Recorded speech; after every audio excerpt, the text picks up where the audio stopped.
వీటన్నిటికీ ముఖ్యంగా మా కుటుంబాల్లో వచ్చినటువంటి వివాదాల వల్ల, అవన్నీ మీకు తెలిసినవే, ప్రజలకు తెలిసినవే, వాటి వల్ల మేము తీసుకోవాల్సినటువంటి నిర్ణయం, ఎప్పుడైతే నిర్ణయం తీసుకున్నామో ఈ నిర్ణయం వెనకాల చాలా కష్టాలు, సమస్యలు, ఇబ్బందులు ఉన్నాయి.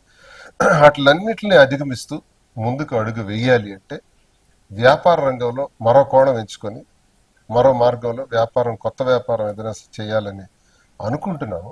ఇలాగా ఫ్యాషన్ పట్ల మాధురికి చాలా ప్యాషన్ ఎక్కువ. Particularly she having very good knowledge in saris. నాకైతే అందులో జీరో నాలెడ్జ్, నాకు తెలియదు. పట్టు సిల్క్స్ పైన చాలా అనుభవం ఉంది. సో దాన్ని ఎందుకు మనం ఉపయోగించుకోకూడదని ఆలోచించి, అలాగే జ్యువెలరీ మీద కూడా మంచి అనుభవం ఉంది. సో మాకున్నటువంటి ఫైనాన్స్ మ్యాటర్స్ అన్నిటి వరకు అంత ఫైనాన్స్ రెడీ చేసుకుని కొంచెం భారీగానే గట్టిగా ప్లాన్ చేస్తూ ఈ వ్యాపారాన్ని ఫస్ట్ బ్రాంచ్, ఆ బ్రాంచ్తో పాటు బ్రాంచెస్ కింద కూడా ఇంకా డెవలప్ చేయాలి అని ఆలోచిస్తూ వస్త్ర రంగంలో అడుగు పెట్టాలని ఫస్ట్ మాధురి పట్టు సిల్క్స్ పైన దృష్టి పెట్టారు. దానికి ఒక పేరు కూడా పెట్టాం, కాంచీపురం వకుళా సిల్క్స్. వకుళ అంటే వకుళా మాత శ్రీ వెంకటేశ్వర స్వామి వారి తల్లి. ఈ వకుళా మాత ఎవరంటే చాలా మందికి కొంచెం అనుమానాలు ఉంటాయి వకుళా మాత గురించి. ఎవరు? చాలా గొప్ప అమ్మవారు.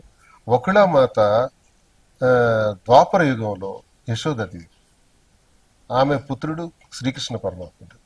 శ్రీకృష్ణ పరమాత్ముడికి చాలా వివాహాలు సందర్భంలో ఏ వివాహంలో కూడా ఆమె పాలు పంచుకున్న సందర్భాలు లేవు. ఆమెకి ఆ కోరిక ఉండిపోయింది, నా కొడుక్కి పెళ్లి చేయాలి అనేటటువంటి కోరిక నెరవేరలా యశోద. ఆ కోరిక కలియుగాంతంలో నీకు నెరవేరుతుంది అని విష్ణు ఆమెకి చెబుతారు, వరం ఇచ్చారు. ఆ వరం ప్రకారమే ఆమె వకుళాదేవిగా కలియుగాంతంలో ఆ 7 కొండల పైన ఆమె మళ్ళీ పుడతారు.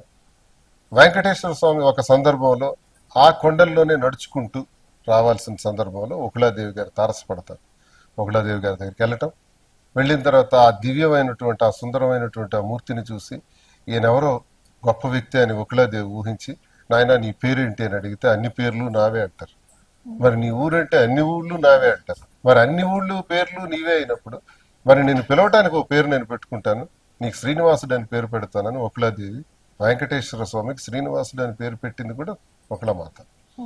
ఆ తరువాత ఆమె పెళ్లి చేయాలన్నటువంటి కోరిక, నేను అమ్మ అని పిలుస్తాను, నాకు వివాహం నువ్వు చెయ్యి, నీ గత జన్మ కోరిక నెరవేరుతుందని ఆకాశరాజు గారి కుమార్తె పద్మావతికి ఇచ్చి ఈ వివాహం జరగాలి, నువ్వే మొత్తం అన్ని జరపాలని విష్ణుమూర్తి వెంకటేశ్వర స్వామి ఆదేశాలతో ఆమె ఈ ప్రయత్నం చేయటం, ఆకాశరాజు కుమార్తెతో వెంకటేశ్వర స్వామికి వివాహం చేయటం.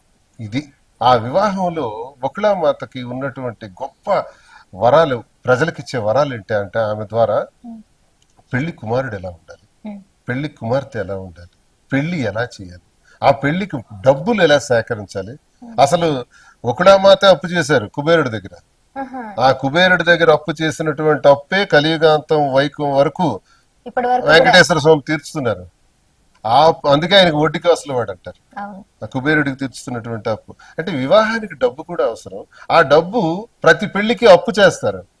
అప్పు చేయకుండా పెళ్లి చేయని వాడు ఉండడు, చేసిన వాడి భూమి మీద ఉండడు. వకుళామాతకి శ్రీ వెంకటేశ్వర స్వామికే అది తప్పలేదు, ఆయనే అప్పు చేయాల్సి వచ్చింది కుబేరుడి దగ్గర. అంటే ఎన్ని బాధ్యతలు వహించారు చూడండి. వకుళామాత తల్లిగా పెళ్లి చేశారు, అప్పు చేశారు పెళ్లి చేయటానికి, ఆ వస్త్రాలంకరణ చేశారు, పెళ్లి కొడుకుని పెళ్లి కూతుని బ్రహ్మాండంగా తీర్చిదిద్దారు, పెళ్లి చేశారు.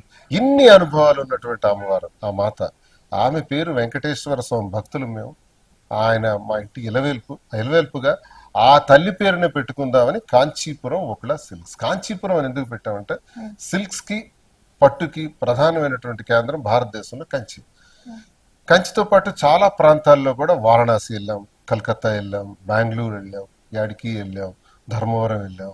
ఇలాంటి ప్రాంతాల్లో మేము వెండర్స్ దగ్గర కాకుండా డైరెక్ట్ నేతన్నల దగ్గరికి పోయాం.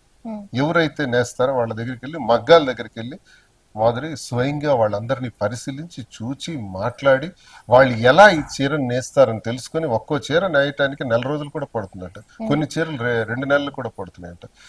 పాపం వాళ్ళకి మిగిలేది ఏమీ లేదు, నష్టమే జరుగుతుంది. వాళ్ళకి సరసమైన ధరలిచ్చి ఆ పట్టు చీరలు ఏవేవైతే వాళ్ళు తయారు చేస్తారో ఆ హ్యాండ్లూమ్స్ అన్ని కూడా సేకరించి గత 3-4 నెలలుగా ఇవన్నీ సేకరించడం జరుగుతుంది. అవన్నీ ఇప్పుడిప్పుడే మాకు చేరుతున్నాయి. ఒక మధ్య దళారులు ఎవరు లేకుండా మీరే డైరెక్ట్ గా స్వయంగా మాధురి ఓకే, తన దానివల్ల అనుభవంతో వాళ్ళకి హెల్ప్ అవుతుంది. ఈ దేశం మొత్తం కూడా తిరగటం జరిగింది. అన్ని మగ్గాల దగ్గరికి వెళ్ళి సేకరించడం జరుగుతుంది. ఆ సేకరించి ఇవంతా మేము ఎందుకు చేస్తున్నాం అంటే, చీరలు ఎవరైనా అమ్ముతారు, బట్టలు ఎవరైనా అమ్ముతారు, మరి మనం ఏంటి ఈ రంగంలోకి వచ్చాం కదా. సాధారణంగా వ్యాపార రంగంలో వ్యాపారాలు చేసిన తర్వాత ఆ వ్యాపారం తాలూకా అధిక వానర్ ఎవరో తెలుస్తుంది ప్రజలకి.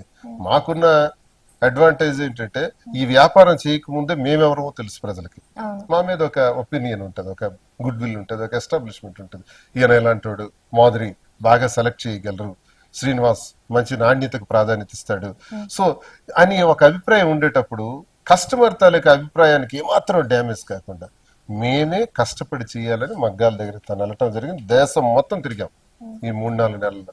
తిరిగి అన్ని మగ్గాల దగ్గరికి పోయి ఆల్ ఇండియన్ ప్రీమియర్ కలెక్షన్స్ అన్ని కూడా తెచ్చిపెట్టి కాంచీపురం ఒకలా సిల్క్స్ ద్వారా ముందు మియాపూర్ మదీనాగూడలో ఫస్ట్ బ్రాంచ్, తర్వాత మరొక 100 కాదు ఇంకొకటి టెక్కల నుంచి వచ్చారు కదా, ఎందుకు అక్కడ పెట్టలేకపోయారు? మనకి తెలుగు రాష్ట్రాలకి 2 రాష్ట్రాలకి ప్రధానమైనటువంటి వ్యాపార కేంద్రం హైదరాబాద్. ఒకసారి మేము విశాఖపట్నం అనుకున్నాం, కానీ అదే బిజినెస్ ఇక్కడ హైదరాబాద్ లో ఎస్టాబ్లిష్ చేస్తే ఆ నేమ్ అన్నది ఫాస్ట్ గా స్ప్రెడ్ అవుతుంది 2 రాష్ట్రాలకి. ఆ వైడ్ పబ్లిసిటీ అన్నది ఆ ట్రేడ్ నేమ్ ఎప్పుడైతే వస్తుందో దాని ద్వారా బ్రాంచెస్ కింద పికప్ చేస్తాం. అందుకే హైదరాబాద్ లో 6 బ్రాంచెస్ ప్లాన్ చేస్తున్నాం. అక్కడి నుంచి మళ్ళీ విజయవాడ, రాజమండ్రి, కాకినాడ, విశాఖపట్నం, వీటితో పాటు జ్యువెలరీ కూడా ప్లాన్ చేస్తాం. ఇవన్నీ కూడా మాధురి ఆధ్వర్యంలో కొంచెం భారీగానే ఇవన్నీ కూడా చేస్తూ తాను ఈ బిజినెస్ కి అంబాసిడర్, బ్రాండ్ అంబాసిడర్ గా ముందు పెట్టుకుంటూ తీసుకెళ్తున్నాం. నేను వెనకాల ఉంటాను, పూర్తి మద్దతు ఇస్తాను. ఈ మద్దతుతో ప్రజలందరికీ కూడా మా ఉద్దేశం ఏంటంటే, అందరూ వస్త్రాలు అమ్ముతారు, మన స్టోర్ లో అమ్మేటటువంటి వస్త్రంలో నాణ్యత ఉండాలి. ఇప్పుడు హైదరాబాద్ లో ఎన్నో ఉన్నాయండి, కంజీపురం సిల్క్స్ కూడా ఆల్రెడీ ఉన్నాయి, చెన్నై సిల్క్స్ చాలా చాలా ఆల్రెడీ ఇక్కడ ఎన్నో ఉన్న దాంట్లో ఈ కాంపిటీషన్ కి మీ వకులా సిల్క్స్ అనేవి ఎలా తట్టుకోగలరు? అందుకే మేమేమనుకుంటున్నాం అంటే, లాభార్జన కాదు, లాభాలే పొందాలి అనుకుంటే చాలా వ్యాపారాలు ఉన్నాయి. ఈ రంగంలోకి రావాల్సిన పని లేదు. ప్రజలకు ఎక్కడో ఒక దగ్గర నాణ్యత లోపం ఉంది కొనే వస్త్రంలో. ఆ వస్త్రం పర్టికులర్లీ సిల్క్స్, పట్టుకి సంబంధించి హ్యాండ్లూమ్స్ లో కొంత కొరత కనబడుతుంది ఎవరైతే కొనుక్కునే వాళ్ళకి. నేను చూసిన వరకు షాప్స్ పేర్లు ఇవన్నీ మాకు అనవసరం, ఆ రంగంలోకి వచ్చాం కదా. చాలా మంది 50,000 రూపాయలు ఉంటే 2 లక్షలకి 3 లక్షలకి అమ్ముతున్నారు. అది తప్పు. దానికి జిఎస్టీలు, transport charges, shop management expenses, తర్వాత మా ప్రాఫిట్, ఇవన్నీ వేసుకుంటూ ఒక 80,000 రూపాయలకి అమ్మొచ్చు. కానీ లక్షల్లో అమ్మటం ఏంటి? ఇది కూడా తప్పు. కాబట్టి మేమేం ఆలోచిస్తున్నామంటే, నాణ్యత మా ప్రధానమైనటువంటి ఆలోచన, నాణ్యతే మా ప్రామాణికం, నాణ్యతే మా ప్రాధాన్యత. దాని కింద చూస్తూ కస్టమర్ కూడా సరసమైన ధర, సామాన్యులకి అందుబాటులో ఉండే విధంగా జస్టిఫికేషన్, ఈ క్లాత్ ఈ పట్టుకి ఇంతే రేట్ ఇవ్వాలి అని కస్టమర్ అనుకుని షాప్కి వస్తాడు. ఎస్, ఆ షాప్కి వచ్చాడంటే ఒకలా సిల్క్స్ కి అదే ప్రైస్ కి ఆ వస్త్రాన్ని కొని సంతోషంగా వెళ్ళాలి. ఆ కళ్ళల్లో మేము ఆనందం చూడాలి. అంతేగాని ఆయనకు వస్త్రం మీద డబుల్ త్రిబుల్ ధరలు వేసేసి ఏడ్చుకుంటూ వస్తూ కొనుక్కునే సీన్ మాకొద్దు, అది మాకు అవసరం లేదు. నాణ్యత మా ప్రామాణికం, 2 కస్టమర్ కి సరసమైన ధరే మా తాలూకా నిర్ణయం. ఈ కాన్సెప్ట్ తో ఈ స్టోర్స్ ఏవైతే ప్రారంభిస్తున్నామో దీనిలో ముందడుగేయాలని మా ఆలోచన. ఎప్పటి నుంచి మీరు దీని మీద రీసెర్చ్ చేసి స్టార్ట్ చేశారు? ఒక మాధురికి చాలా వ్యాస్ట్ ఎక్స్పీరియన్స్ ఉంది ఆ పట్టుస్ లో. నేను ఈ మధ్య ఒక 3-4 నెలల నుంచి ఆమెతో ఈ ఆలోచనలు చేస్తున్నప్పుడు వింటున్నాను, చూస్తున్నాను. నాకైతే నాలెడ్జ్ లేదు. నేను background finance support, finance arrangements ఇవన్నీ చూసుకుంటాను. పర్చేజింగ్, ప్రమోషన్ ఆమె చూస్తాను.